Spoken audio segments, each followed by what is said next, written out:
Agency update for June of 2025. This month was actually our biggest month. So we did about $93,000 in revenue, New Zealand dollars, with about $45,000 in profit. Now, an important disclaimer, we actually had to write off an $8,000 loss from some work that we did in the previous months. So technically, taking away that $8,000 loss, we actually did about $51,000 New Zealand in profit. So really profitable month, a really big month for us, and our biggest one yet. I am trying to get us to 100K a month, and I think should be able to hit that by the end of the year, but I'm hoping to actually hit that this month, which is being recorded as of July. So everything's working really, really well within the agency. I'm super happy with how our sales calls are going, the traction that we're getting. Also, we're getting quite a few clients coming in from referrals now. Now, I've talked about this quite a few times. Upwork continues to be the biggest source of lead generation for us. So we still get a bunch of leads using Gig Radar as the automation tool to outreach to people on Upwork. We've passed 100K in earnings on the platform there, which is really, really good. 100K US, by the way.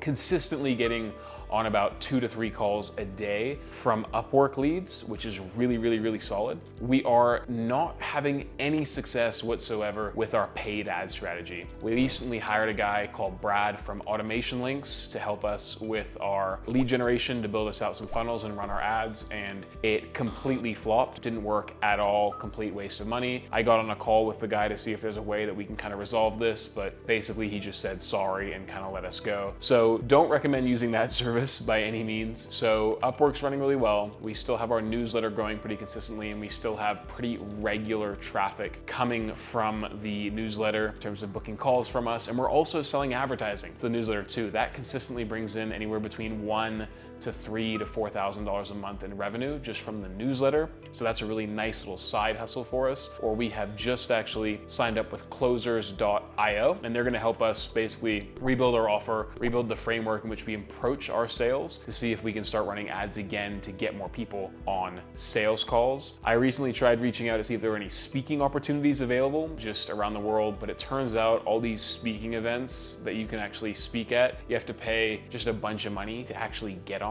So I reached out. It looks like at the very least you have to pay $4,500 to speak at an event. I'm in the e-commerce space, so that's who I'm trying to get in touch with. But $4,500 to speak in front of 100 people, in my mind, it's not really worthwhile. My digital footprint, I get in front of anywhere between 40,000 to 100,000 people a week just with my digital organic reach. I'm not willing to pay $4,500 to get in front of 2 people. Really happy with how the organic side of things is going. LinkedIn's going super well. We're consistently posting on there. We have about 10,100 followers now. One thing that's been really pushing the needle or moving the needle a lot for us on LinkedIn too is commenting on 5 posts every single morning. Every morning I comment on 5 posts, and obviously we have posts coming out every single day on LinkedIn too, just to maintain the consistency there. And then within my LinkedIn profile, there's a link to a landing page, which you can then opt into to get a basically free offer, and then it sends you into a sales funnel. So that's working really well. Everything's working pretty well except for the paid ad side of things. I'm pretty consistent with the YouTube stuff. So YouTube, we still have 2 videos a week coming out, long form, and then a short every single day. I've recently hired somebody to kind of help me with the YouTube, just light touch stuff. He does 7 hours, comes up with content ideas, helps me fix some of the thumbnails, helps me figure out new SEO titles and tags that we can add. So hopefully that's going to increase the reach of our YouTube. My goal is to get it to 2,000 subscribers by the end of the year, and obviously 30,000 views a month. So that would be really, really cool if we got that. I'm also hosting a webinar. It's the first webinar I've hosted where I'm actually going to be selling tickets to. I'll let you know how that goes. Basically, I'm charging $20 a ticket for the webinar to get access to essentially what we're doing, like what I do to grow my newsletter and turn it into a tool that actually generates revenue. So agency's good. I still haven't had success with the paid ads. I'm not super impressed with anything I've seen from a paid ad perspective, but we'll see. I'm investing about $12,000 US into closers.io to see if that's going to pay off. We have pretty healthy cash flow, so I can afford to actually reinvest some of that money into other little business avenues to see if we can actually increase our footprint. I'm also trying to empower the team a little bit more too. So a lot of the guys, my project managers, I have 2 that are really, really good. I think they want more ownership in the company, and not physical ownership, but just actually do things outside of just project management for clients. And so there's 2 things I want to set them up on, and I'm going to set one of them up on one for this month, which is going to be our SEO strategy. And essentially I'm going to give this guy, Elias, complete control of of our SEO. So he's gonna run the SEO side of the business to increase our impact. I'm gonna let him run that, and hopefully that just gives him something to be like, hey, this is my part of the business that I work on,